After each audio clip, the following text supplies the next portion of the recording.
Danny Garcia said, why not? He'll fight Keith Thurman a second time. Keith Thurman needs to get past Mario Barrios. Of course, stay tuned.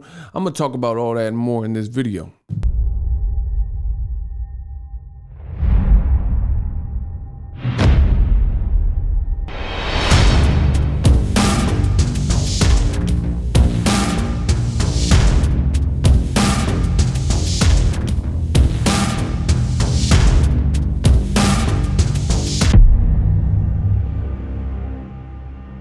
I think Garcia and Thurman too, that's something the fans want to see.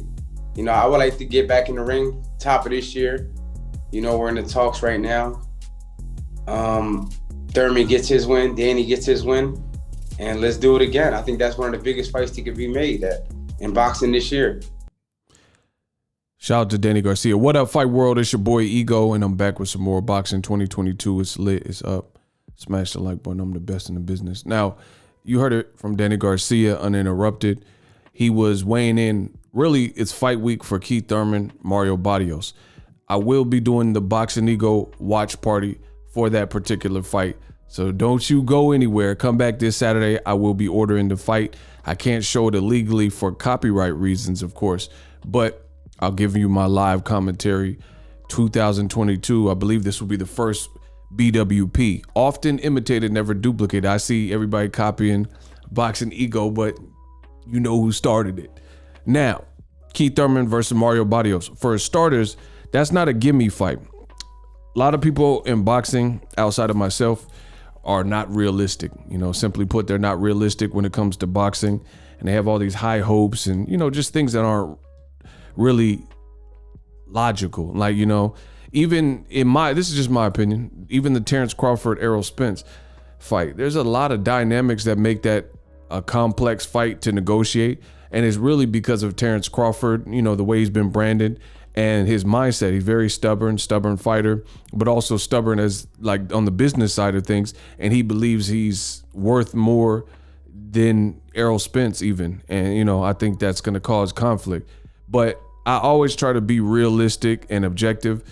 And that's what's giving me longevity in this game of boxing. I've been doing this, you know, appreciate y'all for the support. So that being said, Keith Thurman, him fighting Mario Barrios, I understand is a guy coming off a loss. But one, I know Mario Barrios personally. He's a big dude. You know, you look at him in pictures with Virgil Hunter, right? And Virgil Hunter is like, he's tall, you know, he's like 6'3" or whatever situation. Mario Barrios doesn't look that much shorter compared to other 140 pounders. So Mario Barrios is clearly a guy who, you know, it's that time. He's getting older. So he decided to move up after the Gervonta Davis loss. You know, I don't even know how he was cramming down at 140. You know, that's actually, I went to Virgil Hunter's gym, and on one occasion when I first started seeing Mario Barrios there, I was like, just wondering, how is he making 140? Because he just looked big. You know, he was next to Andre Fonfara, and shout out to my dude Fonfara and other people. And, you know, Andre Ward, he just wasn't dwarfed by some of the bigger guys and the bigger weights, the Fonfaras, the Peter Quillens, the, you know, Andre Wards, SOGs and stuff like that. So this is a dangerous fight as far as I'm concerned for Keith Thurman as well as Barrios. Barrios, for him, he just lost. Keith Thurman, he's been out the ring for 3 years. So I think it's a apt and adequate fight. Danny Garcia is basically making it sound like he wants to do a tune-up fight or a comeback fight. As you guys know, his last fight was against Errol Spence Jr. After the car crash, they were already scheduled to fight before the car wreck, and Errol Spence honored that. And as a result, you know, they end up fighting each other, and that was a tough fight for Danny Garcia. We'll just put it that way. Very tough fight, because Danny Garcia, at the end of the day, you know, he lost that fight handily. I thought Errol Spence beat him in a more dominant fashion than probably anybody else. So I think Danny Garcia, Keith Thurman is a good fight for where they're both at in their career. Keith Thurman, again, tough fight this weekend with Mario Barrios. Should he get past that, he should be looking at fights like Danny Garcia. Again, I know a lot of people want to see Keith Thurman and Terence Crawford. I don't know Crawford's next move. I don't know, you know, where his mind's at. I don't know if he's going to put himself in the position to align himself to get some of the bigger fights. So that remains to be seen. Plus, Terence Crawford's going through a lawsuit right now with his former promoter, alleging that, you know, there's been some biases and things like that from his promoter side that have kept him out of big fights and, you know, basically sabotaged him. So I don't know what's up with Crawford and how that's going to play out. So realistically speaking, Errol Spence Ugas, Danny Garcia, Keith Thurman, these are all, to me, I can't speak for y'all, but I can speak for me. These are all more ready-made, realistic fights. You also got Keith Thurman Barrios on the undercard. Abel Ramos is fighting on the undercard. So these are all fights that can easily be made. They're all in-house fights. Now Danny Garcia is saying he would love the rematch. Danny Garcia did get hurt in round 1 or 2 versus Keith Thurman, but again, this was years ago. Since that point, Keith Thurman is no longer undefeated. He lost to 8 division champion Manny Pacquiao before Pacquiao lost to Ugas.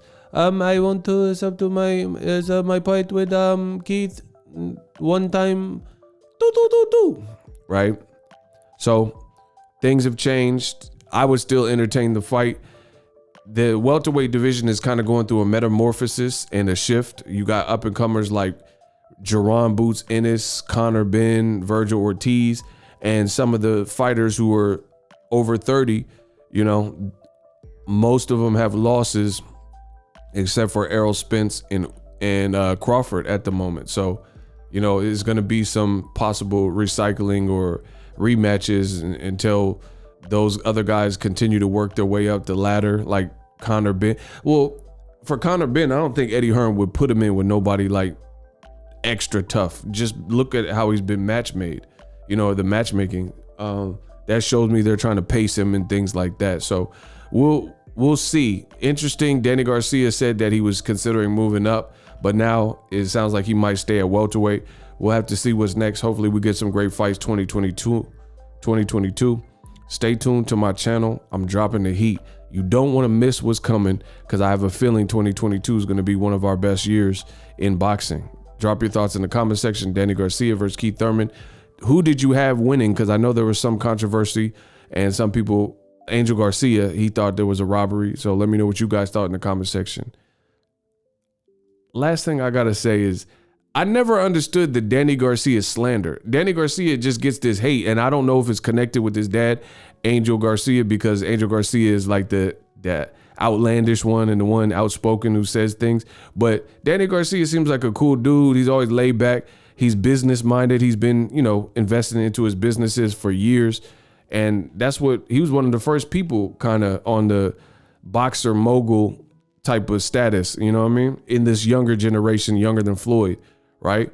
Opening a barber shop and coming out clothing line and getting into real estate. So I never understood the Danny Garcia slander. I like Danny Garcia.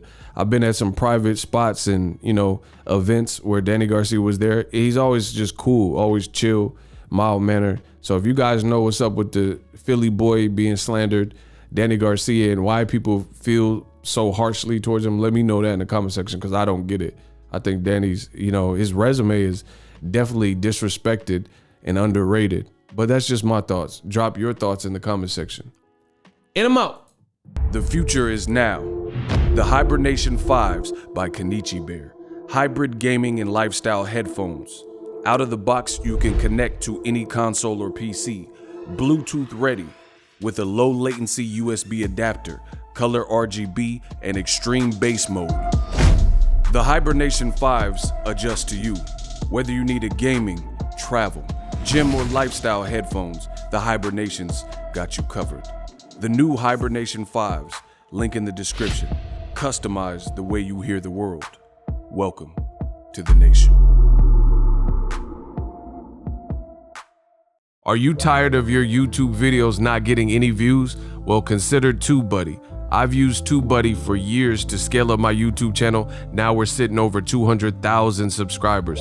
TubeBuddy is a browser extension that offers a ton of built-in productivity and time-saving services to take your channel to the next level. Use my link in the description to get started with TubeBuddy and level up your channel faster.